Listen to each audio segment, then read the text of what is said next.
Okay, we're going to take a look at a circle problem that's a little bit tricky because this one's going to force us to work backwards a little bit. So let's just kind of walk through this.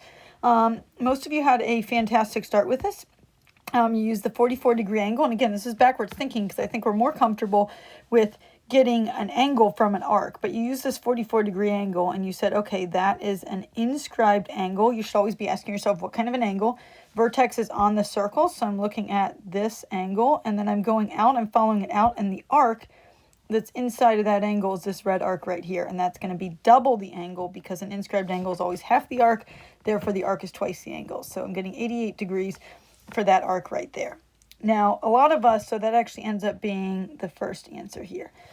A lot of us got stuck on RT, and I think we just assumed that that was a semicircle of this circle, RT. Easy to do. It looks like RT is a diameter, okay? So the one thing I'm going to say is it kind of depends on what textbook or what source you're looking at.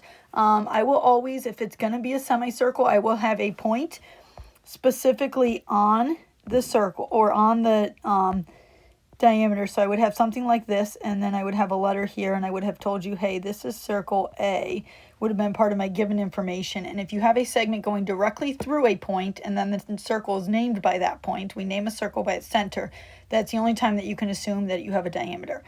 So since that's not there, I'm assuming that it's not a diameter, or I don't have enough information to know that.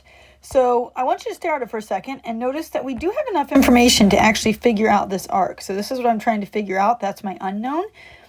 So I'm going to use the other piece of information I have besides this inscribed angle. I have this angle P, which is what kind of an angle?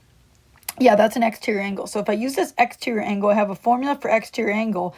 An exterior angle is equal to an arc minus an arc, the two arcs inside of it. So if we now highlight our exterior angle here, let's use green for this one, exterior angle right here, and I look inside of that, well, I can see I've got two arcs. It's the blue arc is the big arc, and the red arc is the small arc. So my equation is going to look something like this.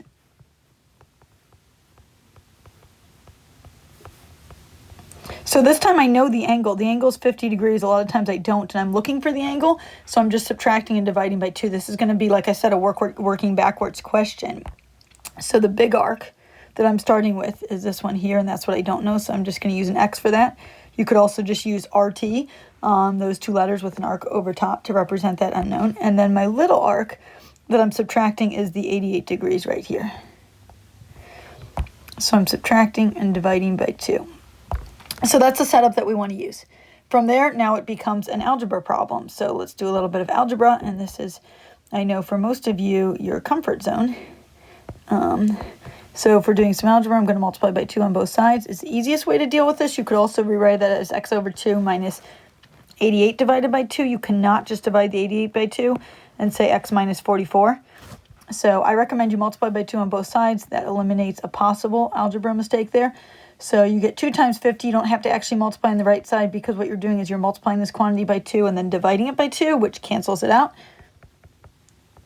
So x minus 88 equals 100 degrees. And then last step, add 88 degrees. And that gives you 188. So what I just found is my blue arc right here is 188 degrees. Now, before I go ahead and put that on this line right here, this is tricky. Be careful. If you got 188 degrees there, that means you had a lot of really good thinking. The only problem is that when I name an arc with 2 letters, what kind of an arc am I referring to? Yeah, I'm referring to a minor arc. An RT, right now, if I go from here to, from R to T, that is actually more than half the circle. Remember, we didn't know. It looks kind of like, it's close to half the circle, but it's actually slightly more, which means that's a major arc. I would have to name it by R something T, and I'd have to insert another point here if I wanted to name that arc. So what I'm actually asking for here is the minor arc, which is whichever one's smaller than 180 degrees, which happens to be this side of the circle. So we still had to find this to get this. Now I just know it's the rest of the circle. So what I'm doing to get my final answer here, I know this was a whole lot of work. My final answer here is going to be 360 minus 188. And that should be, whoops, 172 degrees. And that's this to this all the way over there. Cool. Okay, so a lot of really good reasoning there. The last two should be easy. Once I get the, and I say that loosely, but once I get the arcs, so I now have all the arcs in my circle. RS is the only one that's not directly labeled, and I could find this piece right here by just taking my 172 and subtracting 88. So if I do that, I'm getting 84 degrees for that. And then angle RTN, this is a good one to look at because this angle does give people some troubles. So if we look at angle RTN, running out of colors here. Ooh, let's use this one. Angle RTN, just want to kind of highlight this so we can look at it.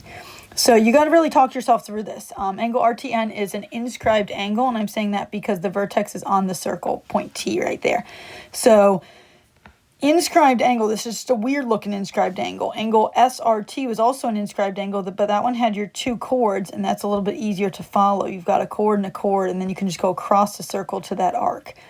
So inscribed angle with a tangent line, still an inscribed angle. We just have this tangent here, which means the arc inside of it is this entire arc right here. It goes all the way to the vertex point. So inscribed angle is half your arc. So I'm going to use that same relationship, and good news, I already found the arc.